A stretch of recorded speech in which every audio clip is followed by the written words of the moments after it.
morning, everyone. Um, Someone had asked me, I had turned on my YouTube or my Yahoo yesterday, last night,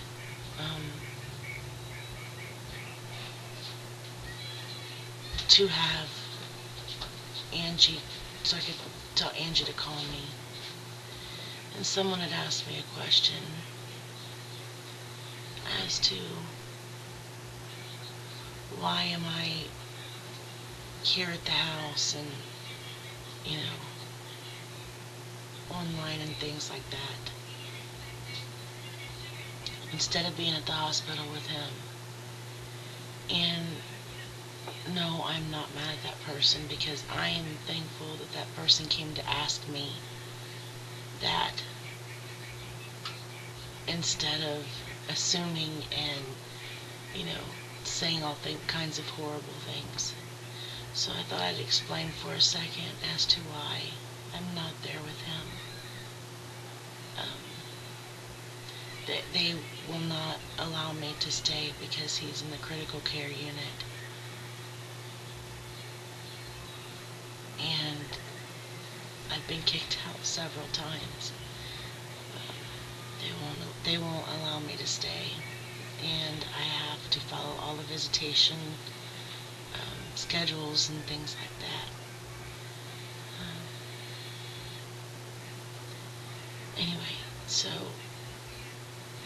I really don't come online much at all.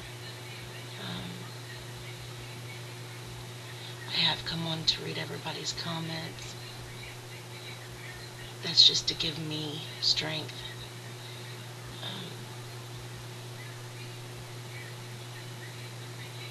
So, and then I do these videos. It's just to, while there's nothing else I can do but sit here and worry, and this is kind of like a therapy for me to just sit and talk.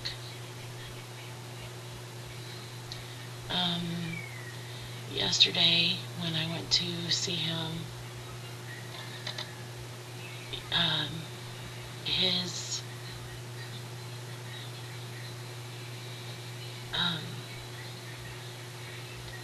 the nurse had told me that even though his kidneys are filtering because he's producing urine, so that's a good thing. And they have run enzyme tests on his liver, and there's no sign of distress or anything right now. She said, it takes a while for it to show up in the actual liver itself. But she's pretty positive that nothing's going to come of it, so that was good. The night before, when I had left, his ventilator oxygen was set to 80. And when I came in yesterday morning, they had his oxygen level back up to 100. And they had told me that he had a coughing fit in the middle of the night, and went in and cleared out his throat and things like that. But when I was sitting there with him, his chest started going up and down real fast, and he kind of clenched my hand, and all the alarms and things like that went off, and his nurse and a couple other people come rushing in to his room. And I happened to glance up at his oxygen intake level, and it was at a 92, and it had dropped down to 53.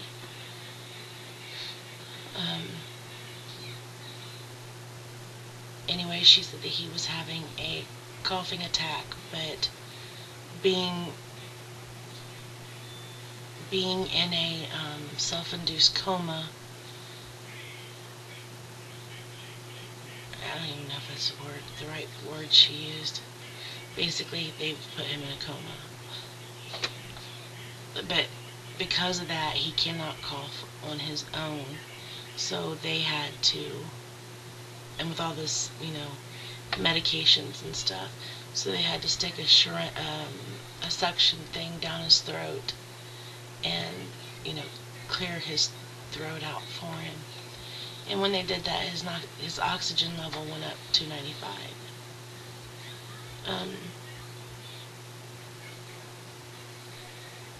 And they're not going to be letting him wake up anytime soon.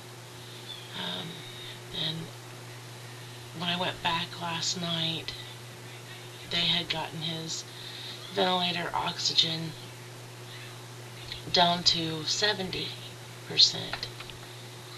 And when I called back last night, before I went to bed, they told me that they had to turn it back up to 100 because all of his vital signs dropped. And so she just said that, right now he's just not doing too good with low oxygen, the lower percentage of oxygen. So that's my update. I'm sure I'm probably forgetting something, but he does make signs now that he hears us when we talk to him. At least the nurse said it was a sign, and I don't know if it was just to make me feel better or, if it's actually a sign. But every time that we would talk to him, his the line on the hospital monitor, you got your heart and you got your blood pressure, and then the second line is like another blood pressure that it monitors it every second, and they wanted that like under 130. Well, every time it would spike over 130, she would set it to where a little alarm would go off. And every time that we would talk to him last night, that blood pressure thing would go up to 131, 132. And, I'd give her that look, and she told me, she said not to worry, he hears you talking to me. And so that gave me a little bit of hope, whether it was right or not, it worked.